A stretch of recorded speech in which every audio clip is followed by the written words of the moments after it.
Hi, good morning, everyone. This is Rajdeep here. I'm the co-founder and CEO of ReWiser. And in today's webinar, we are going to talk about SATs, ACTs, and the AP exams. Uh, so these are the major topics that we are going to cover under today's webinar. And the webinar, the framework that we are going to follow is for the first 40 minutes, we'll have this presentation. And then for the remaining 20 minutes, we'll open the floor for Q&As. However, if in case you guys have any question in between as well, please keep putting up those on the chat section and we'll keep taking it up towards the later half during the Q&A session, right? So if in case you have any question in between, please, please don't hesitate and keep putting it up on the chat section. We'll take it at the end. For today's webinar, these are the topics that we're going to talk about. So we'll talk about the standardized test, which is SATs, ACTs, APs, the importance of these exams. What is the difference between SAT and ACT? Should you write an SAT or an ACT? What are the countries that accept SAT and ACT apart from US? What are the colleges in India that accept SAT scores? How does AP look like? Should you write an AP? When should you write an AP?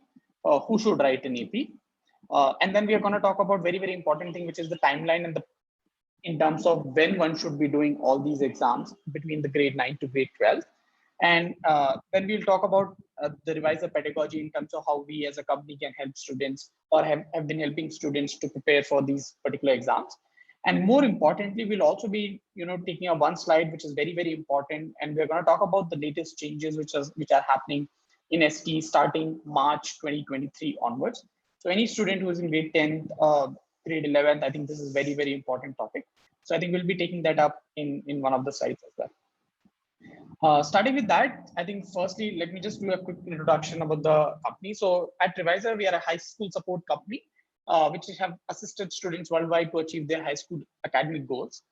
We have our larger focus of area is students from grade 9 to grade 12. We largely have two main verticals within the company. The first one is test prep. And under test prep, we help students to prepare for SATs, ACTs, and AP exam, which is advanced placement. And then on the other side, we have the academic tutoring vertical. Under academic tutoring, we help students with IGCSE, IB, and A-level subject tutoring.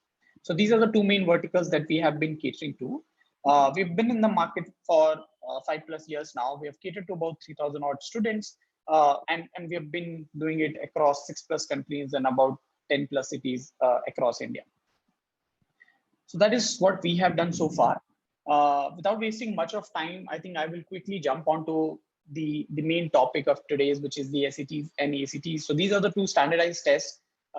As you must be aware that one has to write if you are an UG applicant and predominantly for US. They're needed by most of the 4-year colleges in US. And I think when I say by most, I would like to clarify two terms here, which are, I think, a lot of interest has been driven toward these two terms in the last 2 years, especially because of the pandemic. So there is something called test optional, and then there is something called test blind, right? So what is test optional, what is test blind, and how are they two different from each other? So test optional is something where if I as a college says that I'm going test optional, that means if in case you have done the SAT, you can, or ACT, you can submit the score. If not, you can skip it. So that is test optional. If in case you have submitted it, they will consider it towards your admission application. However, if you're not, they will not consider it. Though they very clearly say that it does not affect the admission. However, the data says something else. And then on the other hand, you have test blind. So any college which says we are test blind, basically they don't allow you to submit your SAT or ACT score at all. They will not look into these scores irrespective of whether you've done it or not done it. So they definitely don't consider these scores in terms of the admission process. So that's how these two terms are very, very different from each other. So when you are, a lot of parents come to me and ask, hey, what the SATs, we've been hearing that SATs losing importance, and should we do it, should we not do it? I think the best thing to do is, go to the colleges that you wish to apply to. I'm assuming, let's say, go to 4-5 of them and see which category do they fall under. Do they fall under test blind? Do they fall under test optional? And then take a call of whether you should invest some time in preparing for these exams or not. Then how does this help, right? So these tests basically helps colleges to determine the preparedness level for college level work. It's a general aptitude test in verbal and quantitative reasoning. So math and English is what they're largely testing you on, and that's only up until high school level. It's mandatory for most of the US colleges. However, having said that, it also helps in many other geographies like Canada, Singapore, Hong Kong, India, Australia. So these are few geographies where it's not mandatory, but it's good to do it. And if in case you've done it, they do provide you a space to submit this course. And if you submit this course, they do consider it, if not for the admission, but for the at least for the scholarships as well. Now, how are these two tests different, and what are these two tests, right? So firstly, these two tests are conducted by two different organizations. SAT is conducted by an organization called College Board. ACT is conducted by a different organization called act.org. SAT happens 5 times a year, which is in the month of March, May, August, October, and December. So these are the 5 different dates when SAT happens as of today. ACT, on the other hand, happens 7 times a year. So obviously much more often than SAT, which is Feb, April, June, July, September, October, and December. That is what the cycle stands for the ACT. SAT is a pen and paper test as of today. ACT, on the other hand, is a digital online test. That means in both the cases, whether it's SAT or ACT, you still have to go to a particular center in most of the cases, which is a school, and write the exam there. Whether it's on paper or online, you still have to go to the center and do it. That is one common in both the tests. With regards to the duration of the exam, SAT is for 3 hours long, and ACT, on the other hand, is actually a 3-hour 40-minute test, out of which 2 hour 55 minutes is an actual test, and then 45 minutes is for the optional essay component. So ACT has an essay component, which is no longer part of SAT, which was there up until March 2021. But then they all of a sudden, decided to let go of the essay component, and there's no essay now in SAT, which is there in ACT. Now, if I further deep dive into individual sections, right? The first section in SAT is reading comprehension section. So here, basically what you're doing is you're reading the passages and then you're answering the question. So you will get 5 passages in total, which is fixed. And these passages will belong to history, humanities, science, social science, literature, fiction. So these are fixed categories in which you will have these passages. So you have to read the passages and then answer the question. There you have a total of 52 questions, and you have total of 65 minutes to do these questions. So reading and answering the question is what you have 65 minutes in total. That's the reading section. The second section that you have is the writing section, which is predominantly testing your grammar skills. Here you have again 4 different passages, but passages are, the understanding of the passage may not be that relevant. Here you have the passage, they will underline few things, and you have to correct this particular line. That is what you have in the writing section. Now, in that case, you have total of, as I said, 4 passages, 11 questions per passage. That's a total of 44 questions, and you have 35 minutes to do these questions. That means you have less than a minute per question for the writing section. Once you're done with the writing section, you get a break, and then you start with the math section. The first section in math is maths without the calculator, and that's one of the major difference between the SAT and ACT. So you have one section which is without the calculator, and you have a total of 20 questions in a span of 25 minutes. And unlike reading and writing, where the questions are only MCQ based, in SAT, the questions are MCQ plus grid response question. That means wherein you have to fill in the answers directly without any options provided. So that is what you have in the third section, which is math no calculator. And then you have maths with calculator, wherein you have a total of 38 questions, 30 MCQs, 8 grid response, and that you have to solve in a total of 55 minutes. So that's a total of 58 questions in total for math, and you have about 85 minutes to solve these 2 math sections. Now, in contrast to this, if we look at the ACT test, the first section, that you will encounter in the ACT is the English section, which is predominantly equivalent to the writing section of the SAT, basically testing your grammar skills and grammar rules. That is what is there in the English. However, there are a total of 75 questions and you only have 45 minutes to solve these questions. And that's the major difference between the two exams. ACT is very, very time intensive exam. Though the level of questions are simpler, but if you look at the exam in general, it's very, very time intensive. And not just in English, even if you look at the other section. For example, when you go to the next section, that's math section. And this section is completely with calculator. And here you have a total of 60 questions and you have 60 minutes to solve this question. That's again 1 minute per question. So again, you are crunched for time as opposed to what you had in the SAT. Then you have a break and then you move to the reading section. In the reading comprehension section, you have a total of 35 questions. You have a total of 40 questions. So you basically have 4 passages with 10 questions each. That's a total of 40 questions. And you have a total of 35 minutes to do these 40 questions in the reading section.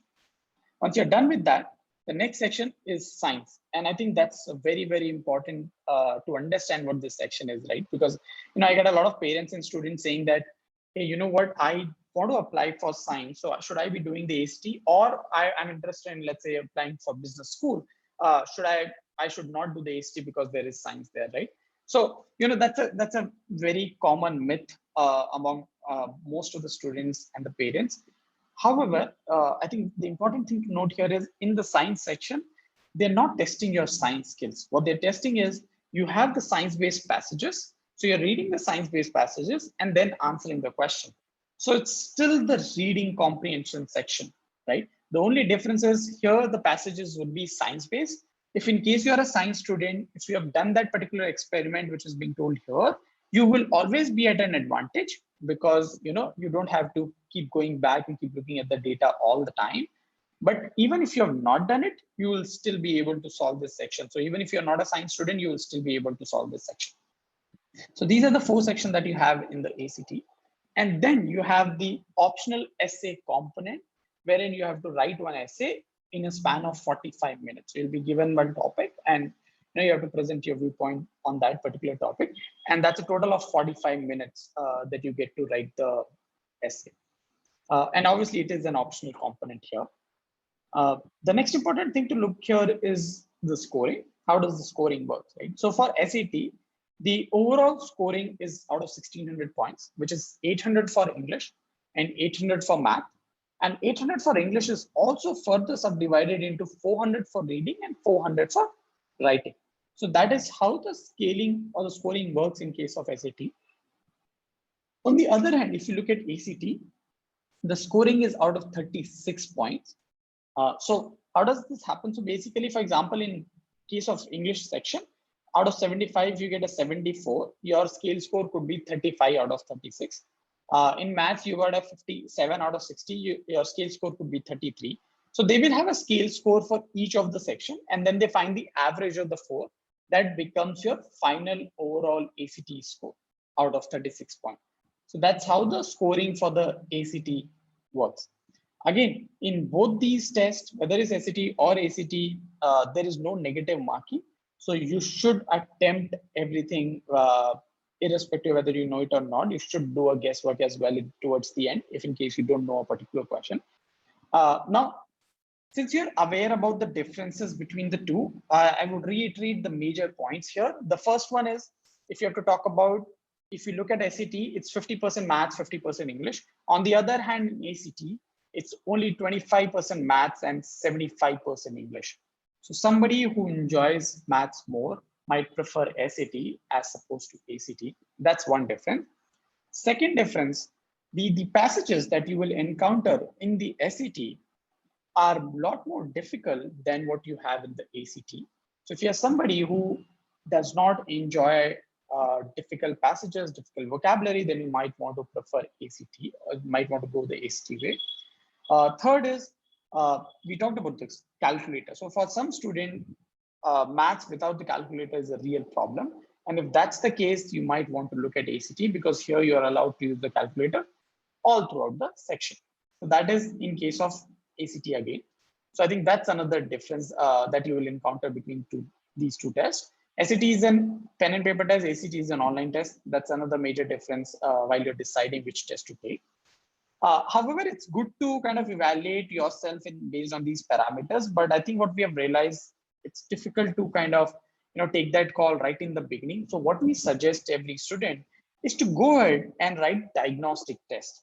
Right, diagnostic tests are the best way to figure out whether you are better at SAT or you are better at ACT. Obviously, they may not give you the right representation at this point of time saying where do you stand, because it's the start point, but they will at least give you enough exposure about two different tests, two different types of question, and then you can decide where you seem to be doing better and then stick to that test. So, after this webinar, we will also be sending you the mail with the recording of today's presentation. And at the end, we'll also be sharing the link for you to attempt the free diagnostic test. I would recommend each and every student who is present on the webinar today to go back and do these diagnostic tests. Will help you to understand where you are at this point of time. Next up that we have here is the PSAT. Now, what is a PSAT? PSAT is nothing but a preliminary or a practice SAT. Right, that's how I take it. The major difference here is you can only take PSAT once a year, and that is administered by your respective school. Or if your school does not conduct it, then in your city, you can find out a couple of host schools and you can go and write the PSAT there itself. Now you can write the PSAT in grade 8, grade 9, grade 10, grade 11. Irrespective of whichever grade you write, it's PSAT, which is practice SAT, and no college will actually ask you for your PSAT score. So please don't write PSAT for admissions purposes. If the purpose is something else, then you can definitely write it, and we will discuss about why one should write it. And one of the reasons why some people write it, if you are a US citizen and if you are in grade 11th, then you should write your PSAT, because PSAT in grade 11th is also known as NMSQT, which is National Merit Scholarship Qualifying Test, right? So but please note, it's only when you are a US citizen. That's first condition. And second condition is you have to be in grade 11 to write the PSAT, which is considered under NMSQT.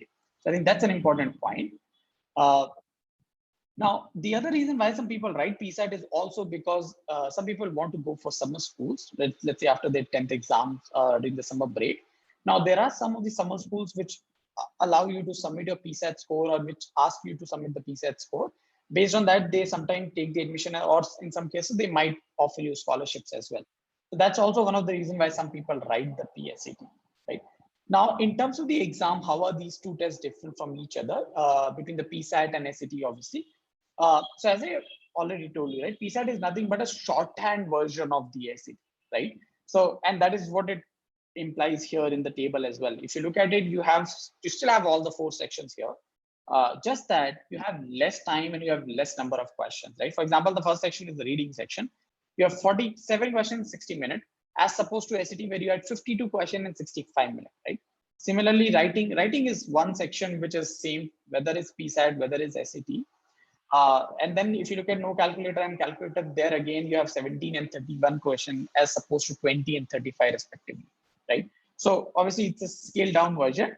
Typically level of paper would also be lesser because, there are students from grade 8 and grade 9 also writing this exam. So the difficulty level would also be different. In terms of scoring, how are these two tests different? SAT, as we have already discussed, is out of 1600 points. So 800 for English and 800 for math. So that's a total of 1600. However, PSAT on the other hand is out of 1520 points, 760 in English and 760 in maths. That's the highest that you can get in English and math PSAT score. So that's a total of 1520 in case of PSAT, right? So that's how these two tests are different from each other. In terms of content, in terms of theory, they're very similar. I would say not much different in terms of the content. But obviously, the level of question would be slightly different, and PSAT will have slightly easier questions because ultimately it's just a practice SAT. Now, moving on to the other part that we have discussed right in the beginning, right, where we were talking about the latest changes in the SAT. Now, this is a very, very critical part, especially for the students who are in grade 10th right now, because what is happening, SAT starting March 2023, which is next year, is changing the pattern completely. And there are a lot of changes which are happening. Some of them are listed here. One of them is the time is being reduced from 3-hour test to a 2-hour test. Instead of 4 sections, you will only have 2 sections, though they will have math and English, reading and writing and math, but the number of sections would differ. Students will have more time per question, right? So that's another change, which is a welcome move. The test will be online. So that's another big change which is happening. The test will be online just like ACT. However, the other difference is you still have to go to the center and do it just like ACT. However, you can do this exam on your own laptop or on your own tablet. So that's one major difference which is going to happen between an SAT exam and an ACT exam, because ACT you have to do it in the center system itself, right? And that has been a challenge in the past with the student because it takes some time for them to get used to it and so on and so forth. The testing app would save student progress while they're working, which is again a learning that they had from the ACT, because in the ACT in the past, we have seen some students, because of some issue with the internet or some issues with the system, they lost some time and, the student time was still going on, but they were not able to assess the paper. So because of that, they have, started this where they can, track the student progress while they work. The use of calculator throughout the math section. So, we've been discussing about this major difference about calculator and no calculator. Now, SAT has decided starting March 2023, they will only have maths with the calculator. There will no longer be a no calculator section. The test will be an adaptive test. That's a much, much bigger change. ACT also, which has been doing online for the last 2 years, not an adaptive test, but SAT is going to be an adaptive test. What does that mean? Basically, if in case, so everybody, let's say we are writing an exam in this May, everybody will get the same first section, but depending on how well you have performed or how you have performed in section 1, your section 2 would be decided. That is what an adaptive nature of the test is, right? Scores will be released sooner, just like ACT, because ACT happens online, the scores are out generally in 3 days. Similarly, in case of SAT as well, because SAT will happen online starting March 2023, the scores will be released much sooner. So these are the major changes which are happening. And now, why do you have to keep this in account for the grade 10 student moving into grade 11? If you look at it, right, if you look at the timelines, we are left with 3 more SAT attempts in the old structure, which is August, October, and December. There is May, but obviously, because of short span of time, I'm not considering that. August, October, and December. Now, obviously, everybody writes SAT at least twice, if not more. And if you look at it, you only have 3 attempts left. So out of these 3, you have to pick the 2 dates and finish off your SAT. That means it becomes really, really imperative for you to go ahead and prepare for your SAT as soon as possible, so that you are able to write 2 attempts out of the 3 attempts which are possible in this year. And starting March 2023, the pattern will change. So you would not want to write one test in the old pattern and another test in the new pattern, right? So I think that's a very, very important thing to note here when you are doing that planning. With that, let me move on to the next test, which is the advanced placement. And I think this is one test which is pretty uncommon to a lot of people, and there is definitely lack of information about this exam. It's called Advanced Placement Test. AP test is what it is known as. So if in case you guys are aware, there used to be something called subject SATs earlier. So College Board used to conduct exams called subject SATs, which was for testing your subject matter knowledge. So they'll have subjects SAT for maths, for physics, for chemistry, for bio, which is testing your subject knowledge. However, what they did, they removed all those tests and they started something called advanced placement test, right? Advanced placement has been there for years now. It's just that it was not very famous in India. But last year, March, when SAT College Board all of a sudden decided they will move the subject SAT exam, the AP has seen a tremendous growth in the last 1.5 years. So a lot of people are taking these exams. Then, but why are they taking it, right? So first of all, to help you understand, AP is like a curriculum, right? So we know we have CBSE, ICSE, IB, IGCSE, A-level. These are different curriculum that we follow in India, right? Just like that, advanced placement is another curriculum which is not followed by any school in India, which is followed by a lot of schools in US. However, they give you to write the exam as a private candidate on your own. And why would you do that? There are different reasons why somebody do it. One of the major reason is you want to stand out in college admission. If that's the purpose, you may want to write the AP exam. If you want to showcase that you've done more than what your peers have done, in that case, you will write the AP exam. You want to earn college credits, and that's very, very important. So if you write advanced placement exam, for example, there's a calculus advanced placement. If you write advanced placement calculus BC exam and you get a 515, so AP is scored on a scale of 1 to 5. And if you get a 515, anybody who get a 515 get 8 credits straight away, right? So even without joining the college, even before joining the college, you will start earning credits for your college.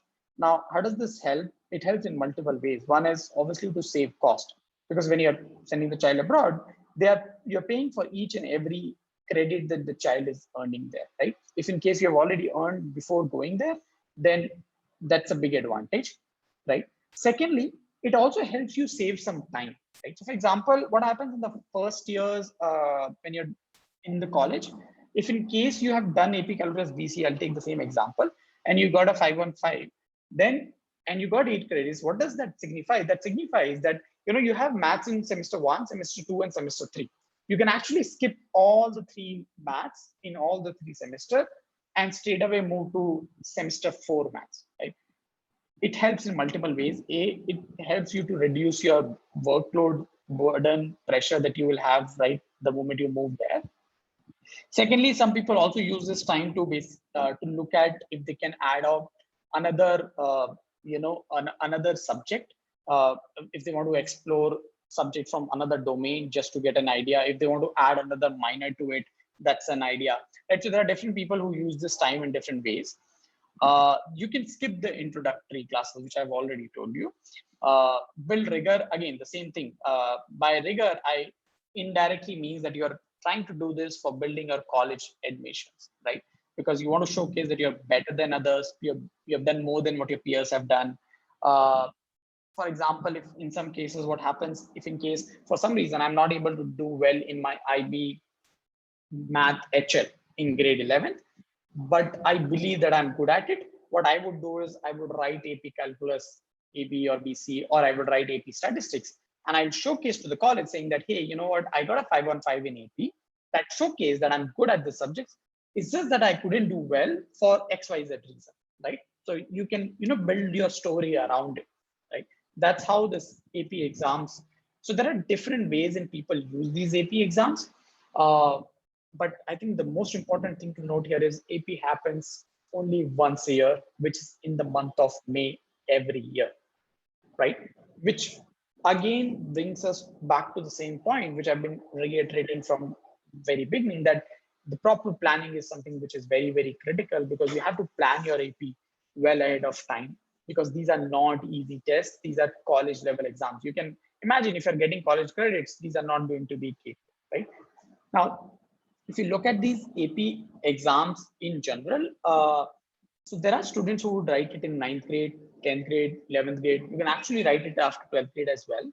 However, if you're writing it after 12th grade, you're obviously not doing it for college admission. Then the pure purpose to do it is for college credits, right? Because by the time you would have already gotten the admission. And if you're writing it after grade 12, then it's purely for the college credits. You can always do that. But if in case you want to do it for your strengthening your profile and bettering your chances for admission, then you should be doing it in either in the grade 9, 10th, and 11th.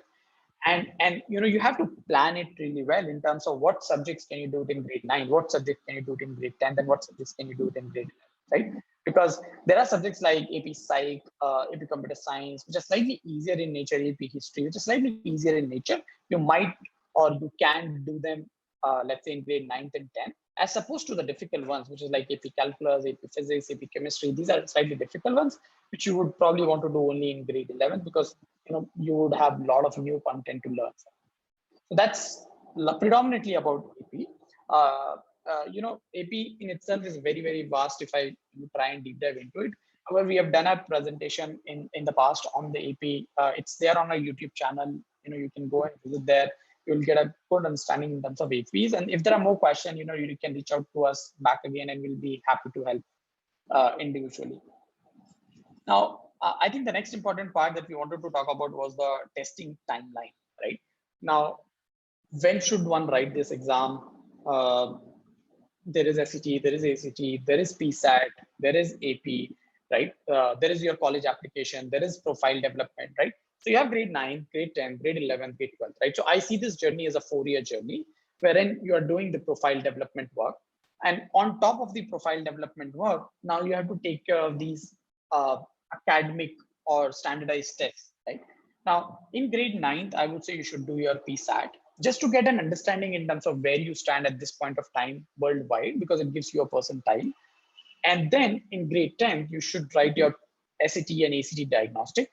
Try and boil down to one particular test that you want to write, be it SAT, be it ACT. Depending on which curriculum you're coming from, you actually can or should start preparing for your SAT and ACT, irrespective of whether you do home prep or you take support from companies like us.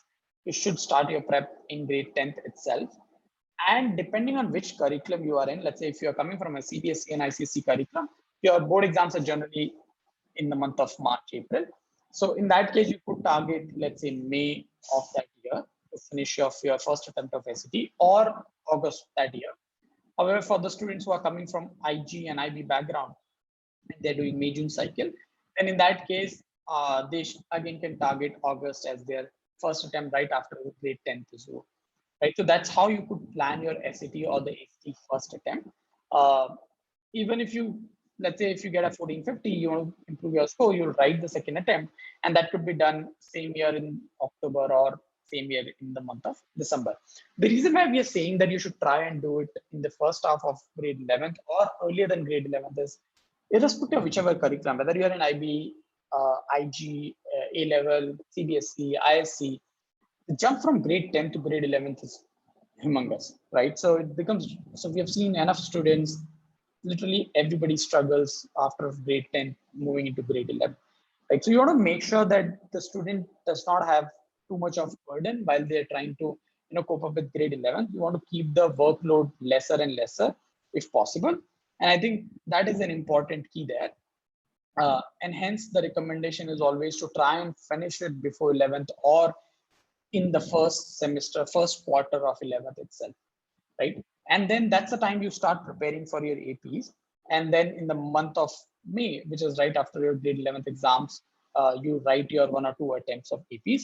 If in case you're somebody who's in grade 9th, you can actually plan well ahead of time and you could write 1 or 2 APs even in grade 10th as well, right? So in that case, you could write 3 or 4 APs, and that gives you that help you to become AP scholar, and that's something that you can again boast about in your application process, right? And then when you come to grade 12th, obviously there is hardly any time left, so you'll be pretty much be focused on writing your college applications and so on and so forth, right? So that's how the 4-year journey looks like. However, I completely know this is more of a journalistic view. It would vary from student to student, it would vary from family to family. More than happy to sit with any one of you and help you make out chalk out this plan in terms of when they should be doing it, who should be and what is the right time to do it, what are the right subjects in terms of AP that you should pick, and so on. Towards the end of the webinar, we'll be sending out a link. You can book up a free one-on-one consultation session. I will be happy to sit with you and map out this plan as well. Like, this is another important topic. The reason why I've mentioned this, college is India accepting SAT score. So, in the last 2 years of pandemic, one thing that pandemic has taught us is, things you have to be adaptive. Things change very, very quickly, right? And you don't know when some new variant or something comes up, and the plan changes all of a sudden, right? So a lot of parents come back and say, hey, you know what, Rajdeep, I want to keep India also as plan B, right? So does that help there? And my answer is yes, it does. Depending on what course you are planning to apply or you're planning to pursue, there are almost about 40 plus universities across India which are accepting SAT score in today's scenario, right? So I think that is a very, very important thing to know. And some of them are very, very famous ones. So Ashoka University, Azim Premji, Flame, Kriya, Manav Rachna, Shivnadar, Laksha, these are a few of them. But this link that we have mentioned here, you can go on to this link, international.collegeboard.org /student/SAT/acceptance India. It'll give you the list of all the colleges in India which accept SAT score and for which course do they accept it, right? I think it's a very, very important thing to kind of note here. Uh, the only thing that you have to see is most of these universities are for liberal arts kind of colleges. There are very few towards engineering or medicine and so on. And hence, that may not be a good option if in case you're looking at the SAT in India. But if you're looking for any other course apart from your regular streamline engineering and medicine, I think there are enough universities which are accepting SAT score. So instead of writing, multiple exams for each of these universities, you might as well write just one exam, which is SAT, and then submit it to these universities. Now with that, let me move on to, at ReWiser, how do we do it, right? So we largely, and I'm going to talk about the basic framework. The framework remains the same, whether it's SAT, AST, or AP exam. Our basic principle is 4 phases. The phase 0 is diagnostic test, which is largely for us to figure out what is the base level, where the child stands in terms of SAT, where is the child in terms of ACT, for the child to understand about these tests, and then take a call which is the best test for the child. That happens in phase 0. This is like a 2 days activity. Then you move to phase 1. Phase 1 is where the classroom training is happening. So you have roughly about 40 to 50 hours of classes wherein you would be, getting content knowledge about reading, writing, and math section, strategies, tips, techniques, and every session that you do, you have equal amount of assignments that you need to do for that particular class. So that's how these classes are being structured. So if you have a 2-hour class, then you have 2 hours of assignment that you need to do. Each and every score that you do in phase 1 or assignment that you do in phase 1, their scores are being tracked and they're being carried over to phase 2. In phase 2, we assign a dedicated mentor to every student. This mentor will look at the student's score from phase 1, figure out the areas where the student has not done well. And based on that, they will make a customized study plan for every individual. So let's say if you figure out a student A has not done well in the reading section, then the mentor will assign them more work, assignments, or sometimes concept videos, or in some cases, maybe the faculty asks towards that particular section. So it's a more customized approach starting phase 2. Once they become comfortable with individual section tests, they've gotten certain speed and accuracy, we move to phase 3, which is largely about the full length mock test. And that's a place where students will be doing at least about 15 to 20 full tests before they write their final exam. And every test that they write, they get a detailed report analysis saying what areas they've done well, what areas they need to improve, and so on and so forth, right? So, and at this point as well, the mentors would be part of the entire journey, and they would be, assessing the child's progress after every 2 to 3 tests and helping them understand what is the right approach for them, what should they be doing in terms of improving their scores and so forth. So that's how the 4 phases are kind of structured in terms of our pedagogy. Now, there are different modules that we have to offer. Obviously, there's something called Sdhc full training. Full training is what I have told you about the 4 phases. That is what full training is, where you have the classes, you have mentors, you have assignments, and then you have the mock test. Then you have another program called Stc Study Plan. Now, Stc Study Plan is for the student who are slightly accelerated and they believe they don't need any content knowledge. They already have it. So they skip the phase 1, they start from phase 2. So they do phase 2 and phase 3. They do mentorship with us. They take the content, they prepare on their own. So we have something called a self-paced course. So they take the self-paced course, go through those videos, go through those assignments on their own, and just take help from the mentor in terms of assessing and guiding them in terms of what they should be doing at what point of time. So that's a study plan module. And then we have another module, which is a Sdhc light module, which is nothing but just the phase 3. Basically the practice test, right? Mock test. So there are students who would just need practice tests because they believe their content is good and they've already practiced enough tests, they're getting good score, they just need more practice. So they'll take these 10 tests, they'll get detailed report analysis from our side in terms of where they are and so on and so forth. So that is another program. So starting ranging from satellite, which is just the mock test series, to full training, you have different ranges of modules that you can pick and choose from. Right? And again, here as well, there are a lot of customizations available. You could just take English only, maths only programs, and so on and so forth. So it all depends on ultimately, what we are looking for. There is no one size fit for all kind of strategy that works here as well. Right. So that's about the modules as well. And I think that brings me to the end of today's presentation in terms of what we wanted to discuss. So I will open the floor now for the Q&A sessions. I see a lot of questions already there on the chat section.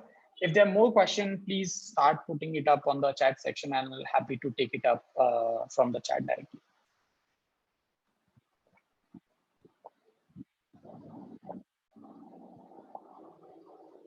Okay, I'll start taking up the questions. So I have this question from Mr. Jain. When does the new SAT pattern start? Starting from March 2023, Jain. Taking ST from one's own laptop means that it can be taken from home. No, you still have to go to the center, and it'll be a proctored exam. It will be a live proctored exam. You can take it in your own laptop. They will ask you to install a particular software or a tool, and you can write the exam, but you still have to go to the center. Next, I have another question from Mr. Rishikesh. Is the cost advantage of earning credits from APs before applying to college negligible in comparison to the cost that families must pay for the child to take the AP exam to begin with? Would it be a bad decision to take AP statistics in 9th grade? Is the cost advantage of earning credit from AP before applying to college negligible in comparison? Oh, not at all, Rishikesh. Okay, let me help you do that math, right? So if you look at it, every AP exam that you write, you have the fees for every AP exam that you register is roughly about $200. So you pay about, let's say, about 15,000, actually 13,500 to be precise in INR. That's the fees that you pay for each AP subjects, right? And let's say you spend 30, 40, 50,000 on prep, right? So let's say for a particular subject, you have spent about 70,000, right? Now, if the child gets 515, they would definitely get at least 5 credit, if not more. And every credit, on an average, even if I take a lower number, would be about $1,000. So that's about $5,000, and that's about 3.5 lakhs. So the amount of money that you've invested in preparing and registering for the exam is 75,000. And what you get is about 3.5 lakh. If you get 4 and 5, obviously you get less credit. So let's say you get 3 credit. Anything less than 4, they generally don't give you credit. So in that case, obviously, it's not advisable. But then, yeah, I mean, cost-wise, it's definitely there's a good advantage of doing the AP. However, I would strongly recommend, please just don't do it from the cost perspective, because it's a lot of time effort. Believe me when I say this, I think the most important thing here is time. Child will not have time in the 4th grade, 9th, 10th, 11th, 12th, because they'll have so many things to do.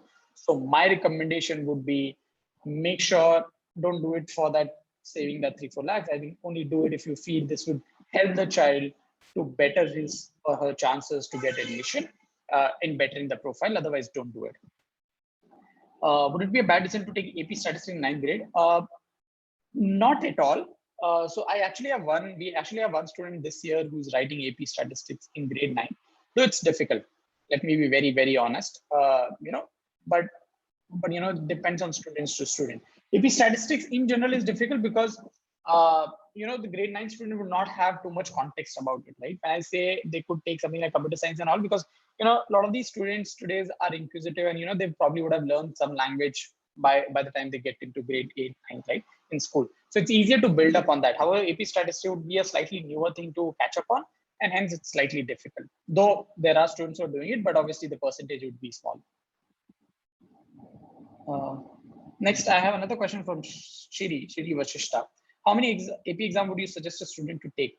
I think I will start that answer by saying what I just said in the past. You should only do an AP if you believe you have enough time to do it, because it's a time-intensive, time-consuming task. And don't do it if your school academic grades are not working well. So the way the colleges look at it is your school grades, then your standardized test, Sdhc, and then the AP exam, right? So it's stacked lower in terms of the priority. So it's only good for the student who are really aiming for the top universities. It'll help those students, because if you're just doing it for college credits, you can always take it after 12th, right? Because by the time your boards are over, your admissions are done, so you take it after that, right? That's what I would recommend. How many AP exam would I suggest? I would say, if possible, do 4. But obviously you can't do 4 in 1 year, not possible. I think if you have planned it well ahead of time, in 2 years span of time, you could do 4 by doing 2 each year. So that's what I would recommend. I got another question. Okay, it's the same question. How many APs do you recommend an IG 9th and 10th, IB 11th, 12th student should write over a 4-year high school program? Again, Nishik, I would recommend 4 APs, not more than that. If you're starting in 9th, you could do 1 in 9th, 1 in 10th, 2 in 11th. That's 4. You can write it in 12th. After 12th, anyways, it's not for college, it's only for credits. So that's completely up to you. But if you write 4, you become AP scholar. You get a certain different certificate in itself. Obviously, you have to have a certain, you have to have 5 on 5 and 4 on 5 only. You can't have less than that to become an AP scholar. But yes, that's the number I would recommend. Okay. I have another question from Mr. Robbie George. What is the relevance of SDHC for Singapore and the UK? Great question. So Robbie, for UK, there's no significance at all. They will not even allow you to submit SDHC, so they don't have any provision. So for UK, you don't have to think about writing SDHC. If you're very sure that it's UK, then please don't write this exam.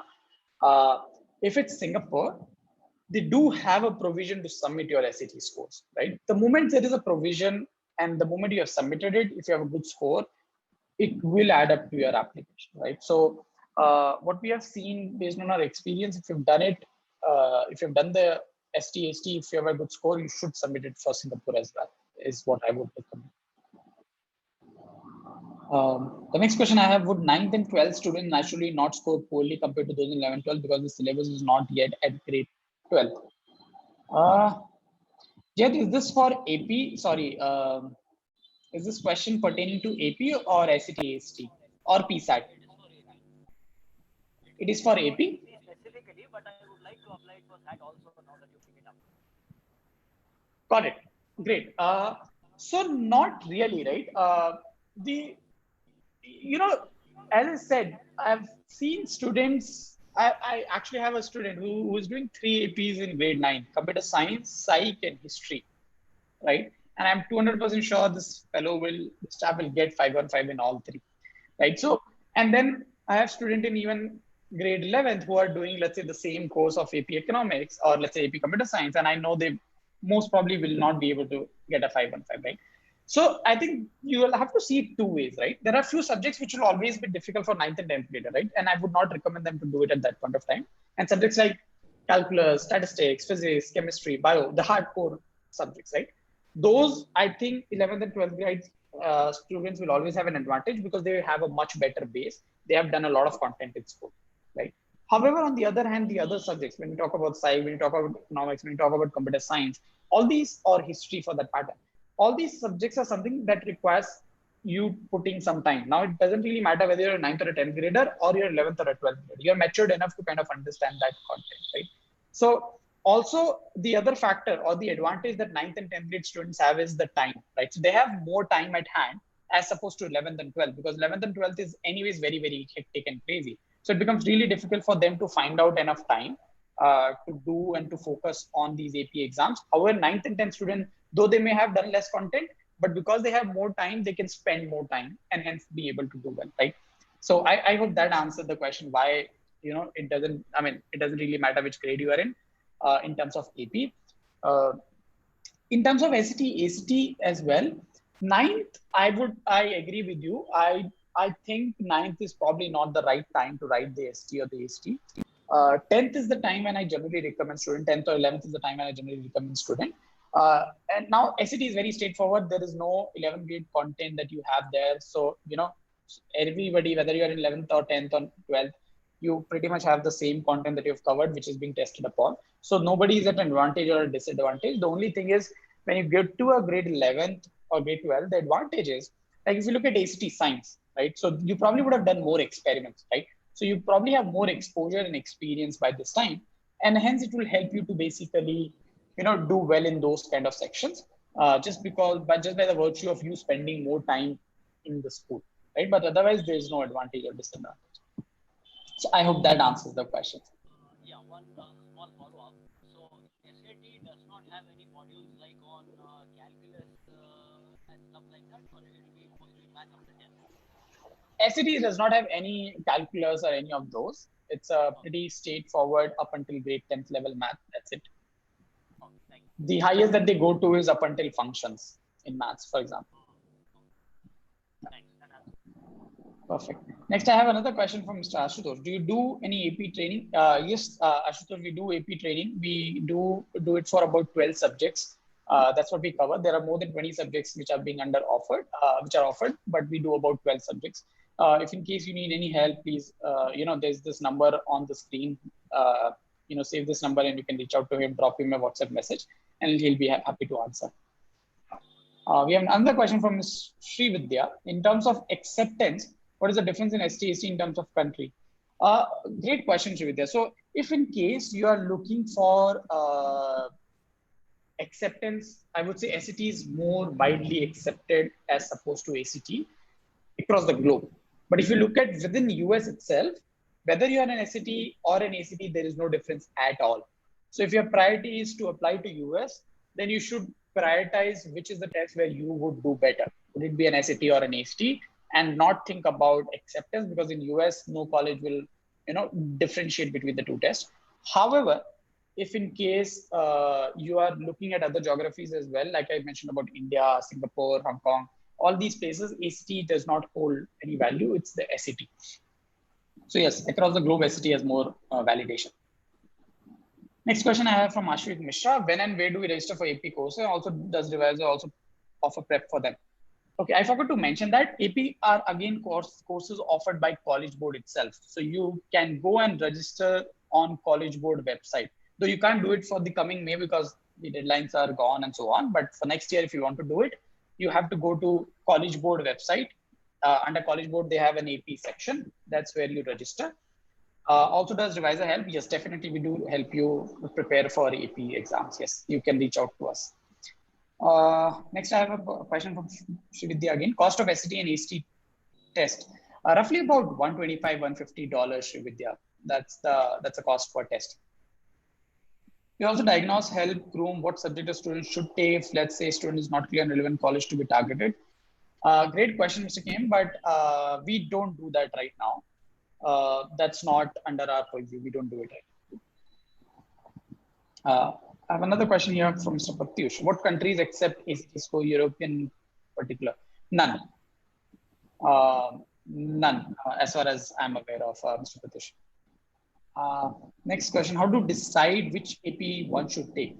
That's an important question. So I should basically, and I think from Namita Shah, same question exactly. So, what you need to do is you need to figure out the list of subjects.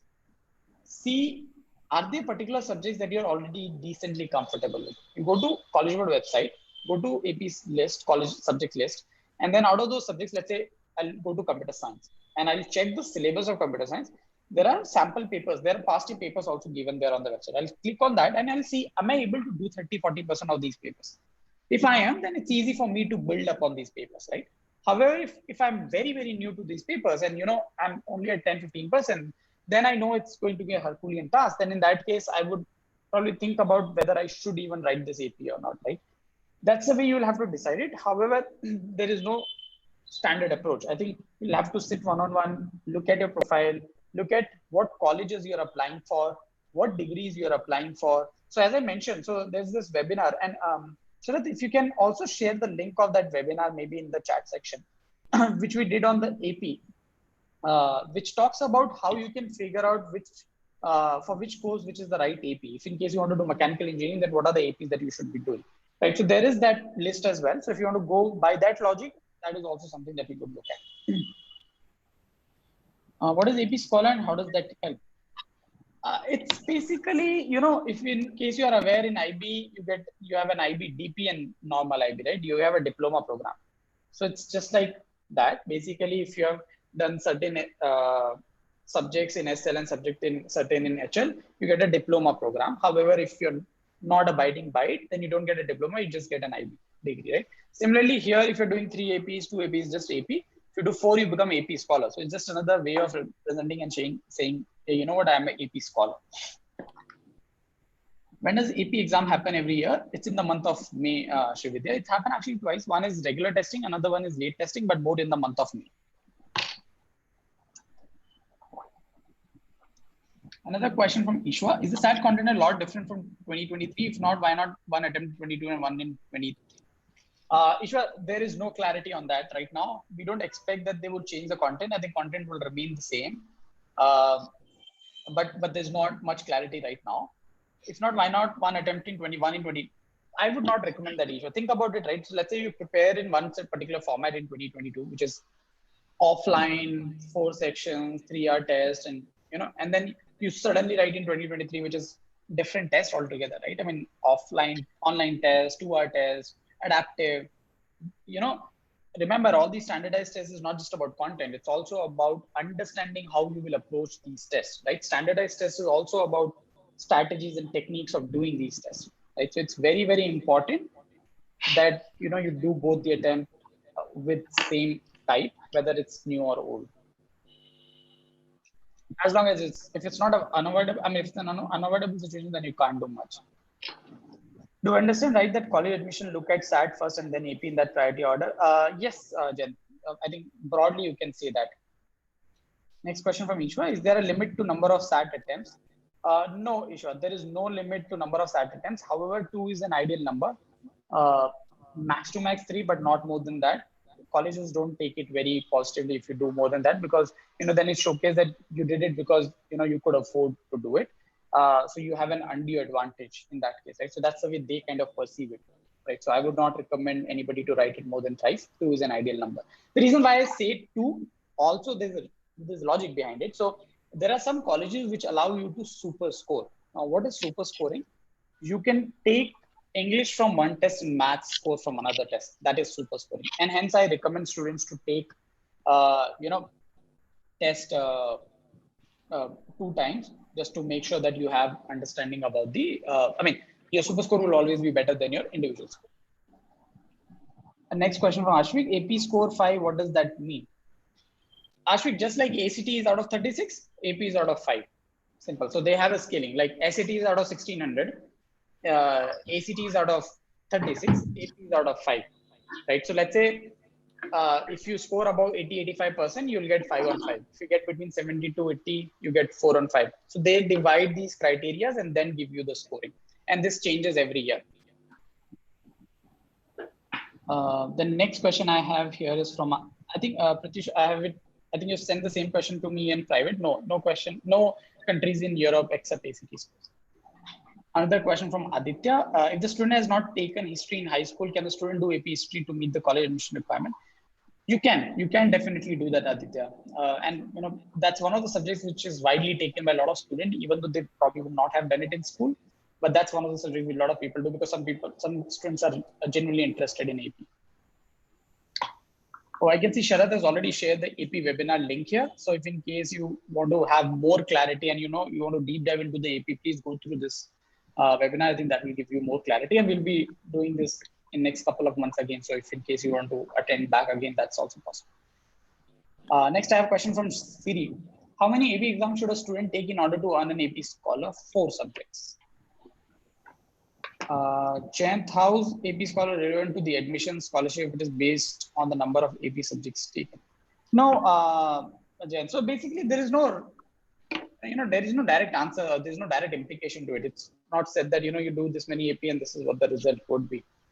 So I think what you have to kind of do is, when you become an AP scholar, you'll basically take that story and you'll put this in your when you're building up your entire statement of purpose, right? That's where you will mention about this AP scholar. That's where you will mention why you did these APs, this many APs, and how you succeeded in those APs, even though you had other things to do, and so on and so forth, right? So it will not directly affect your admission, right? Indirectly, it will affect your admission, because you're showcasing the rigor that you've gone through. You are showcasing you have gone beyond what others have done. I think that is what an advantage will be. The other question is from Sia: what are the sections of the SATs in 2023? There's no information yet, Sia, on that.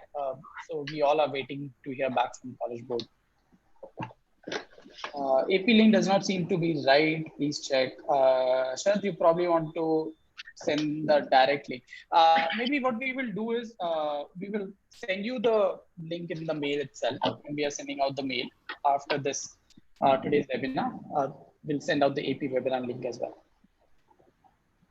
Ashwik said, do you also help in writing SOPs? We don't, Ashwik. We are, as I said, we have 2 verticals: test prep, ST, STAP, academic tutoring, IGCSE, IB, and A-levels. So that is what we do predominantly. Please let us know how AP syllabus is different from the curriculum in school. It's not different, Srividya, right? It varies from what subject, right? So because in school you don't do any subject called AP Calculus, like you will do maths. So calculus is part of math, right? So you will probably do some part it in grade 11th, grade 12th. However, you will do the exam in one go, right? So that's the difference. Okay, you have mentioned an example. AP Physics meant the syllabus belongs to which grade? Okay, so now AP Physics is, so within physics itself, there are four APs. AP Physics C Mechanics, which is grade 11th. AP Physics C Electricity Magnetism, which is grade 12th in most of the cases. AP Physics A 1 and 2, which is algebra based and calculus based. So, it all varies from subject to subject, right? So I think you'll have to slightly spend time, deep dive into each subject, and then look at it because it will vary from grade to grade. How the child write in grade 9th? That's what I said, right? You never pick up physics in grade 9th and 10th, right? Physics, chemistry, bio, calculus, you don't. In most of the cases, you don't pick up these subjects in grade 9th and 10th. It's not advisable. Calculus, maybe yes, if in case child is doing, let's say, advanced math in additional math in grade 10th, they have done calculus bit of it, so they might be, but CBSE and ICSE students cannot do those subjects in grade 9th for sure. So you'll have to pick up different subjects within that case.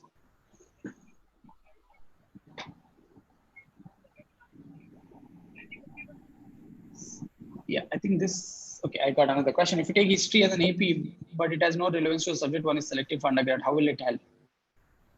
Right. So I think that's where you will have to figure out, right, whether that particular subject is even relevant to you or not, right? I'm saying there are multiple wheels to it, right? One is what is that you are trying to achieve out of writing APs, right? Another is what degree you are trying to pursue at the end of it, right? Is it even related to each other? Is it even helpful, right? Does history even help you get credits or improve your application, right? So it will all depends on individual to individual case. Right? You have to figure out what you want to do and then decide the AP subjects, not the other way around. You can't decide the AP subject and then think about, hey, let me do this degree now because this makes sense, right? So that's how these two things are different from each other. So it's again a very, very personal one-on-one thing that you'll have to discuss. And as I said, feel free to drop a message, book up a meeting slot, and we'll happy to discuss it personally. The question, IGC English is quite different from the English side. So how do you think that progression should be done? So Shivya, these are standardized tests. The prep would be very, very different. One is you obviously can reach out to organization like us for help. Otherwise, if you want to do self-prep, then Khan Academy is a good resource, which is a good starting point, and it's a free resource. It's called Khan Academy. You could go on that website and, they have a SAT course. The child could start there, right, if they want to prepare for the English SAT. However, in general, if you ask me this question, I think the major problem with the student is in the reading section. So I would say if the child is in grade 8, grade 9 right now, I think they should start reading. Start reading different articles from different zones. I think that will help them a lot in English SAT. For biology chem major IB student, what is your choice for AP? It varies again, Srividya, right? Because let's say if in case it also depends on what HL subjects you're taking in school, right? Because if you're taking HL, chem and bio in school already, you already get credits, right? Then obviously you don't have to do AP for the credit. Then you will have to pick up some other subjects, right? So it all depends on, as I said, it's a personal case to case basis, depending on your IB subjects, depending upon what you are planning to pursue, depending upon your IB subjects, HL and SL. So considering all those factors and by you are writing AP, right? Then you will decide upon which AP to pick. We see that the grammar section is quite exhaustive for IGCSE student for SAT. You're right, Shividya. It is for CBSE, ICSE students as well because they also don't do too much of grammar section. Also remember, it's there's a difference between the British English and the American English, right? So that's also something that they'll have to consider in mind. But as I said, I think a good starting point could be Khan Academy. I think for you to go ahead and start practicing.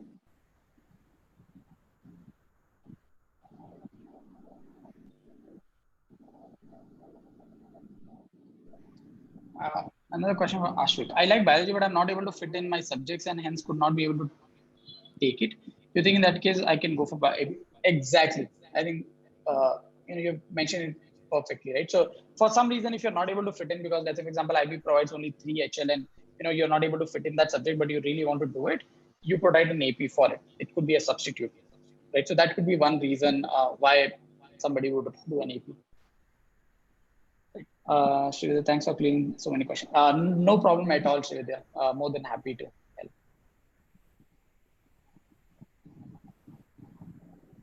Great. Any more question? I think that was the last question that I took from Ashik.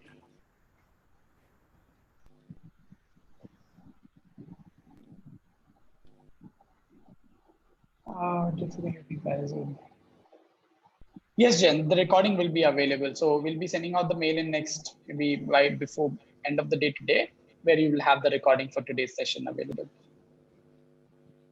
Ashik, I would recommend you to please go ahead and visit College Board AP website and, go to the biology and, look at the syllabus, right? Because it's a very, very specific subject thing that you're talking about.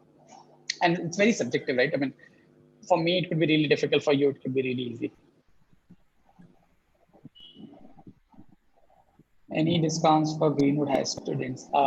Sorry, we have standard fees for anyone and everyone, irrespective of whichever school you come from. So there is nothing of that sort. Sorry. Very helpful. Thanks for answering so many questions.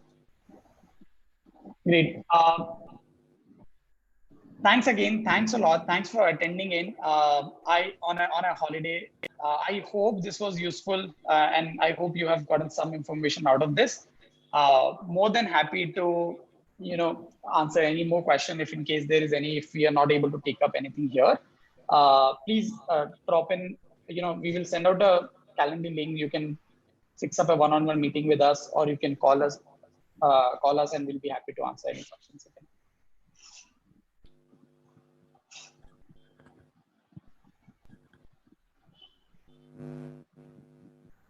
Great. I see a lot of, yes, looks like people have gotten some insight out of it. Thanks a lot. Thank you. Have a nice weekend. Take care. Bye-bye.